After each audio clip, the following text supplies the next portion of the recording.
Сәлем баршаларыңызға. Мен бүгін сіздерге Дак матасынан қыздарға арналған шопер сумкасын тігіп көрсететін боламын. Ешқандай оверлокты қажет етпейді, тек қана түзу тігіспен тігіп шығатын боламыз.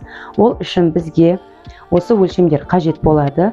Ені 32, ұзындығы 84 см болатын бір деталь, және бауы үшін ені 10, ұзындығы 60 см болатын екі деталь, яғни 2 штук қиып аламыз.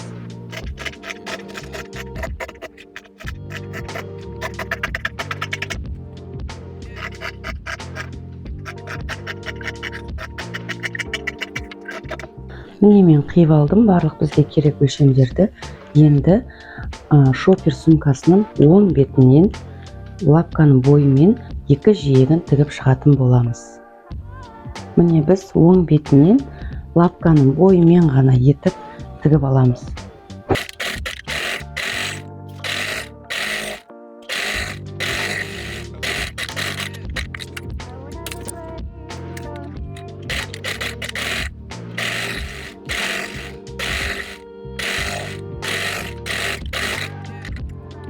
Міне оң бетінен тігіп алдық лапканың бойымен.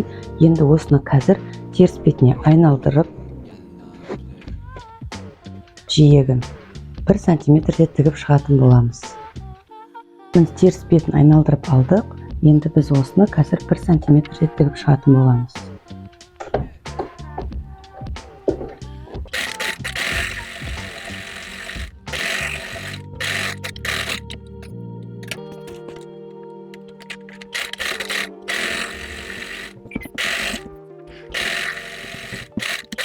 Міне біз теріс бетінен 1 см-ден тігіп алдық. Енді біз төбе жағын, яғни ауыз жағын 1 см-ден және 2 см етіп қайырып өтектеп шығамыз. Және екі бауды да өтектеп алыңыздар. Міне екіге дәл ортасынан қайырып, бір өтектеп, және одан кейін тағы да осылайынан дәл осылай өтектеп шығатын боламыз.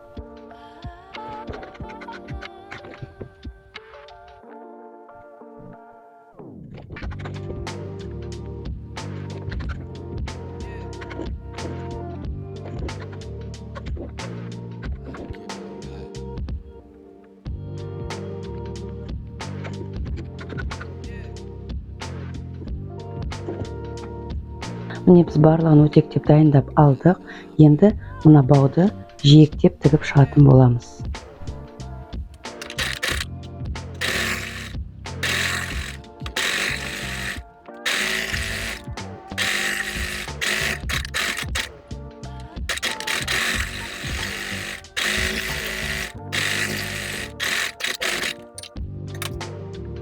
Міне біздің бауларымыз дайын. Енді біз осыны шоперге орнататын боламыз.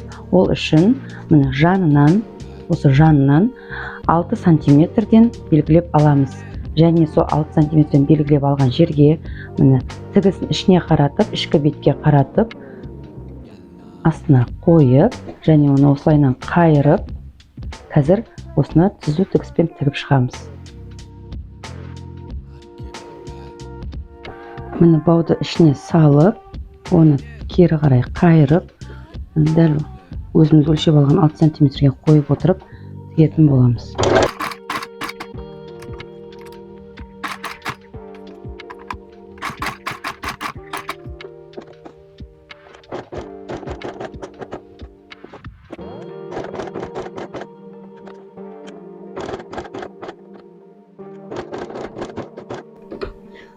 X етіп тігеміз.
Міне біздің шоперіміздің баулары дайын болды.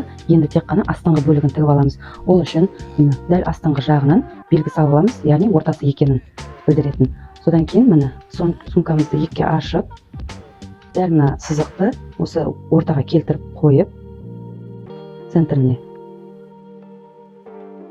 инемен қыстырып аламыз.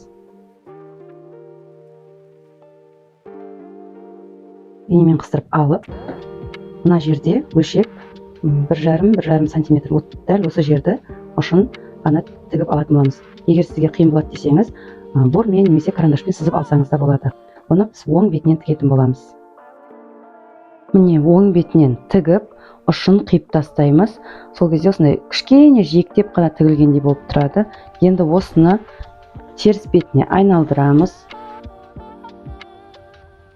Теріс бетіне айналдырып, осыны енді 1 сантиметрде тігіп аламыз.